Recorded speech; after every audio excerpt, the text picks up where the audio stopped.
most of us in the room feel pretty food secure. But with a 30% poverty rate, we have people in this community that are, and Charlie knows, making decisions between paying your fuel bill for heat or putting food on the table for your kids. And you have kids going to school hungry, where the last meal they ate was at school on Friday, and they go to school Monday and eat again. 56% of our high school students are eligible for a free lunch program in Clark County. So I think that represents a food insecurity in this county. And I think we have a long way to go. We're going to talk about ways that we can create the networks, create the distribution systems, create the processing systems, and create the relationships that will help this community gain food security. Thank you. I'll repeat the question for you, sir. It is, how do you describe our local food system and define food security in our town? And if you please introduce yourself too. I'm Glenn Segal, and ironically it was food that made me late for today, so maybe I need to start eating better food. I believe that we've got to continue to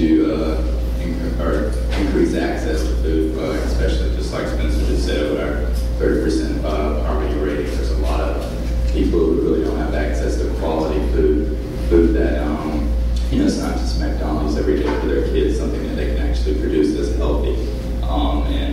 As we all know, one of the largest problems in our country is childhood obesity, and the lack of that food and access to locally grown food is part of the problem. So I want to make sure that we can continue to build that access by supporting our local food movement. Thank you. All right. Number 2. Although city government does not set school policy, community support plays a huge role in improving the schools. The national trend is such that our local government leaders are now spearheading changes in school nutrition. As mayor, how would you support the connections between local organizations, farmers, chefs, businesses, families, and the schools to improve student nutrition and health and wellness? And let's start with you, Gwen. Well, I as president of Family Connection Communities and Schools, I've been working with schools for a long time. And I can tell you that our new nutrition director is one that really cares about this. It's great for government to partner with schools, but if you don't have internally the expertise and the commitment and the hope for making a change, then it's very hard to push. And so it's much easier to partner, in other words, than to push. And we have some good partners over there. They've done 3 different experiments in 3 different schools. And what they found that it really is a need for us to build an understanding among young people or the status of fresh foods.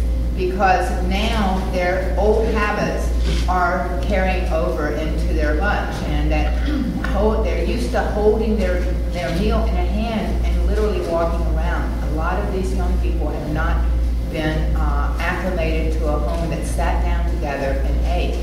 And so she is doing some really innovative things in creating those hand bites of good natural food.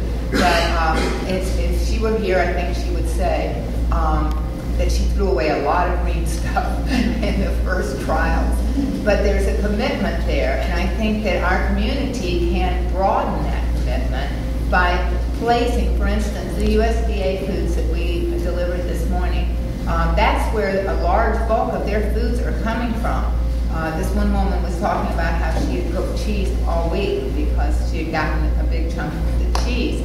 Well, we need to find a way to give them the kinds of foods that we want them to become used to and to want when they go into our schools and other places.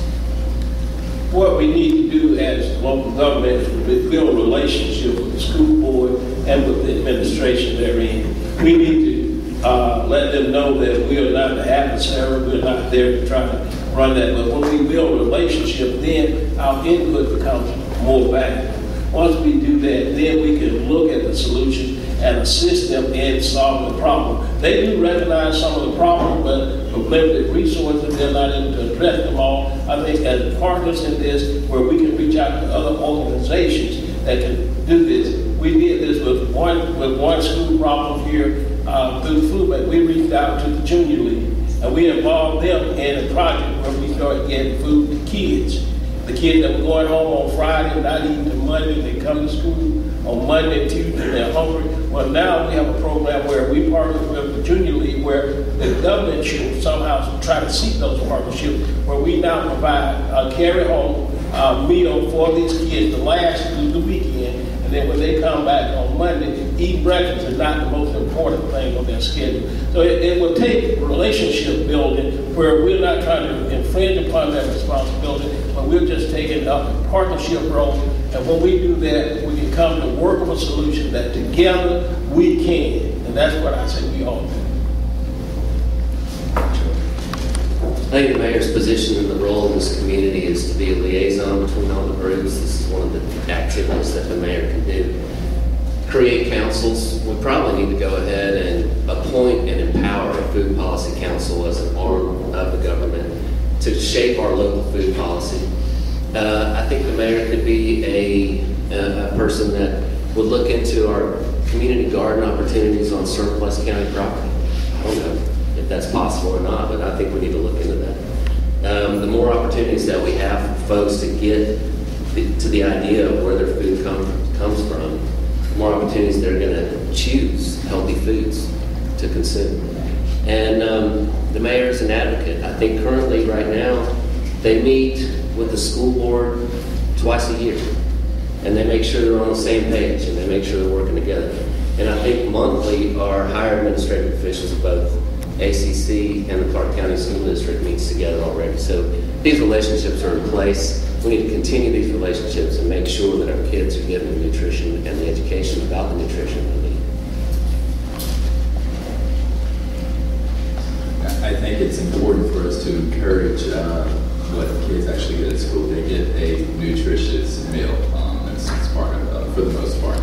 And from my personal experience as a child, I got that at school, but when I got home, it was Burger King or McDonald's, and it was fast, it was cheap, and it was essentially what we had just about every day, and that's what we see in this community right now, a lot of. So what I would like to do is encourage things that we do in the community, such as community gardens that would in some way maybe link to the child's curriculum or something of that nature. I proposed that in the past as I've spoken with people, I believe from Place, and suggesting that we could even put one of those gardens at some of the schools, and it'd be an after-school activity linked in with their science classes or something of that nature. It is really important that we continue to emphasize the importance of getting a healthy diet and not just eating the McDonald's and the Burger King every day. Thank you. I think these my esteemed colleagues up here touched on just about every point I wanted to make. One Glenn just mentioned, and I believe that it's actually already part of the Whatever It Takes program that they're doing in the school system to have gardens in the schools. And I think that's an absolutely wonderful idea. There's already a community garden at the Council on Aging, and they're working with students at the university and middle school students to teach them about agriculture and food and nutrition and where it comes from and what's the right thing to eat. And I actually sort of got drafted and volunteered this week to be advisory for that group on an advisory board. The mayor's going to have their hands full taking care of all of the issues in Clark County. We've got an amazing new superintendent in here. I feel like I want to get like a high school cheerleader every time I hear him speak, because I'm so impressed with the ideas he has for our school system, the attitude he has toward learning, and the no excuses. We don't make excuses for our kids aren't learning. We teach them. Some of you may not know that we are the third highest in the nation, Georgia, in childhood obesity. And of course, childhood obesity ties to poverty, eating cheap foods, not eating right foods. As I said, the mayor's going to have their hands full, but the mayor also has the bully pulpit. And I pulled something out of the paper this morning, and I wanted to show everybody, in case you didn't see it. If you did, to call your attention to it again. This is where the Mount Pleasant Church on Hawthorne Avenue has gotten involved in the challenge that Michelle Obama has given to our country to change our eating habits and teach our children. So instead of having just a seminar where they talk about what other people ought to